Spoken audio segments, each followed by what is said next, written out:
है सब। हम लोग के तो ऐसा नौकरी किया है सर, पैसा नौकरी हमको वापस करिए सर। कौन हमें चिट्ठी दिया है सर, रात वाली चिट्ठी, हम ड्यूटी में थे और वहाँ 5 बजे के लगभग हमें चिट्ठी गया था सर। साहब कोई नहीं कहे, बड़ा बाबू कोई नहीं कहे कि ना ये विधवा है, इसका कोई सहारा नहीं, कर देंगे तू हाथ हेडे कर देगा, सोखती नहीं कहे। उनका बिहार हम जा रहे हैं नहा धोआ के, बाल बच्चा के खाना पीना दे के कह के कि आ रहे बच्चे हम जा रहे हैं ड्यूटी में घरे रहना। सरकारी स्कूल में नहीं कर हमको पढ़ रहा था सर प्राइवेट में हमको नाम लिखवा दिए थे कि नौकरी हमको हो गया तो बच्चों के आगे के भविष्य करेंगे, आगे के पढ़ाई करेंगे, इस सोच के हम बच्चों के नाम लिखवाए थे। और हम देखे कि स्कूल से हट गए हमको बच्चा, बेटी के नाम लेके 7 लाख रुपया दे के शादी किए और शादी किए देखे कि शादी हो गया, बाकी नाम देखे नोटिस पर नोटिस आ रहा है सर। तुम कहाँ से दे सर? वीडियो साहब के ऑफिस में आया है नोटिस, तो वीडियो साहब कह रहे हैं कि नोटिस आया है, मैडम हम कह रहे हैं कि नोटिस है, तो हम कहे कि कहाँ से दे सर? हम कौन आधार पर जगह जमीन कुछ नहीं है सर, मट्टी के घर है, 2 रूम है सर, तो कैसे हम क्या करें सर?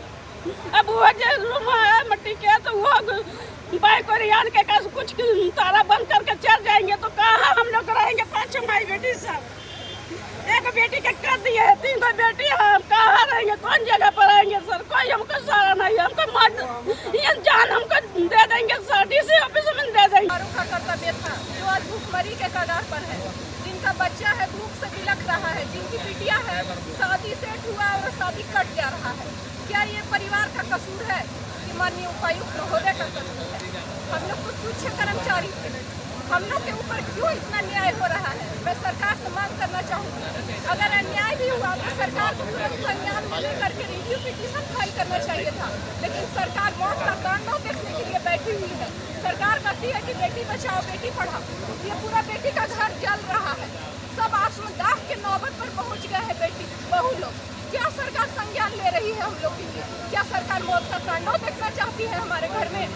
आज हम लोग दिवस है, आत्मदाह करने के लिए दिवस है।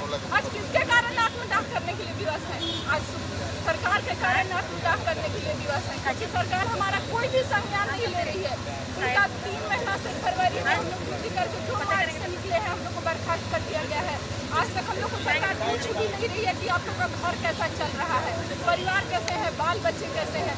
इसमें ऐसे लोग हैं जो कि विकलांग है, उन लोग पर भी सरकार क्या करती है? ये लोग आखिर कहाँ जाएंगे? ये लोग आत्महत्या के अलावा क्या करेंगे? मैं सरकार से यही मांग करना चाहूँगी कि हम लोग को पुनर्विचार करके समायोजन किया जाए, नहीं तो हम लोग आत्मदाह करेंगे और क्या करेंगे? वासियों के साथ भी ऐसा अन्याय क्यों? वही तो हम पूछना चाहेंगे सरकार से कि वही तर्ज पर गढ़वा सिमडेगा अलग जिलों में वही तर्ज पर जो हमारा विज्ञापन था, वही तर्ज पर हर जिला में बहाली हुई, लेकिन सिर्फ यही हम ही लोग क्यों इसका दर्द झेल रहे हैं? हम यही पूछना चाहेंगे। बिना ठोस कारण की आपको कार्य से मुक्त करना है, जबकि सरकार बहाली लेती है, उसमें कहती है कि नियुक्तियाँ उसमें दर्शाया नहीं जाता, तो आप नियुक्ति ले रहे हैं, नियमावली आप बना रहे हैं, इसके जिम्मेवार आप खुद हैं कि हम पर क्या दोष है, क्या गलती हुआ कि आप मुझे कार्य मुक्त कर रहे हैं? तो मैं यही ना पूछना चाहूँगी सरकार से कि सारा नियमावली जो है सबसे श्रेष्ठ जो ऑफिसर होते हैं यूपीएससी में से निकाले हुए उच्च तबके के उच्च कुर्सी पर बैठे हुए वही सारा नियमावली निकालते हैं, और उन्हीं के नियमावली को सरकार माननीय सुप्रीम कोर्ट के द्वारा रिजेक्ट कर दिया जाता है। तो इसमें हम लोग का क्या कसूर है? उनको रिव्यू में जाना चाहिए, माननीय उपायुक्त महोदय को रिव्यू में जाना चाहिए, लेकिन वो यही समझ के नहीं गए ना कि ये चलो चतुर्वर्गीय कर्मचारी है, इन पर क्या बीतेगा क्या नहीं बीतेगा उसका हम लोग संज्ञान नहीं लेंगे।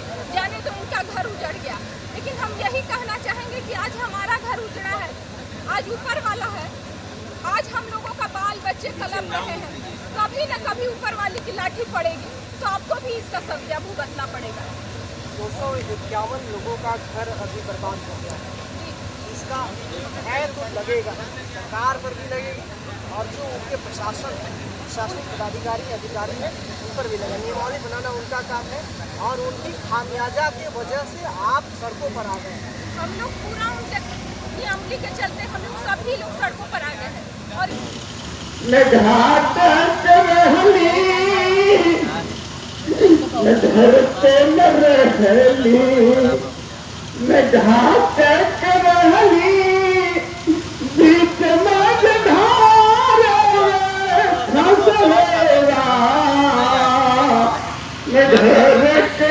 पहली न ढाका